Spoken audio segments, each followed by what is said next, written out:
सच का रास्ता। गांव बिसनपुर में एक लड़का रहता था। नाम था अर्जुन। साधारण परिवार से था, लेकिन उसके विचार असाधारण थे।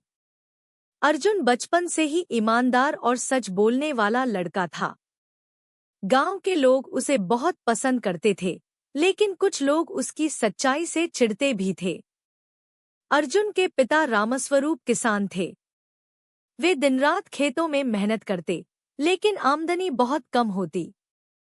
अर्जुन पढ़ने में होशियार था, लेकिन पैसे की तंगी उसकी पढ़ाई में बाधा डाल रही थी। एक दिन उसने अपने पिता से कहा, बाबा, मैं शहर जाकर नौकरी करना चाहता हूँ।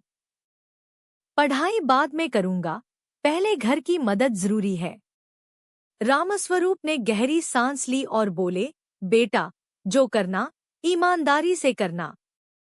सच का रास्ता मुश्किल जरूर होता है, लेकिन अंत में वही जीतता है। अर्जुन ने सिर हिलाया और अगले दिन शहर चला गया। शहर में उसे एक दुकान पर काम मिल गया, एक कपड़ों की बड़ी दुकान। मालिक का नाम था मिस्टर खन्ना। अर्जुन ने पूरी लगन और ईमानदारी से काम शुरू किया। ग्राहक उसे पसंद करने लगे, क्योंकि वह कभी झूठ नहीं बोलता था। लेकिन दुकान के पुराने कर्मचारी, खासकर मनोहर, उससे जलने लगे। एक दिन मिस्टर खन्ना ने अर्जुन को स्टोर की देखरेख की जिम्मेदारी दे दी। मनोहर को यह बात बुरी लगी। उसने अर्जुन को फंसाने की योजना बनाई। एक रात उसने कुछ महंगे कपड़े चुरा लिए और चुपके से अर्जुन के बैग में रख दिए। अगली सुबह जब स्टोर खोला गया, तो मिस्टर खन्ना ने देखा कि कुछ कपड़े गायब हैं। उन्होंने सख्ती से जांच शुरू कराई। सीसीटीवी उस समय खराब था। तलाशी में वह कपड़े अर्जुन के बैग से निकले। मिस्टर खन्ना गुस्से से बोले, अर्जुन, मुझे तुमसे यह उम्मीद नहीं थी। तुमने मेरी ईमानदारी का गलत फायदा उठाया। अर्जुन की आंखों में आंसू थे। वह बोला, सर, मैंने कुछ नहीं चुराया। आप चाहें तो पुलिस को बुला लीजिए, लेकिन मैं झूठ नहीं बोलूंगा। मैं बेगुनाह हूँ। मनोहर मुस्करा रहा था, लेकिन अर्जुन की आंखों में विश्वास था। अर्जुन को नौकरी से निकाल दिया गया। वह दुखी होकर एक पार्क में बैठ गया। तभी वहां एक बुजुर्ग आए और बोले, बेटा, परेशान लग रहे हो? अर्जुन ने सब कुछ बता दिया। बुजुर्ग मुस्कुराए और बोले, तुम सच बोलने वाले हो, यह बात तुम्हारे चेहरे पर साफ दिख रही है। मैं एक वकील हूँ। चलो, तुम्हारी मदद करता हूँ। उनका नाम था वकील श्रीकांत।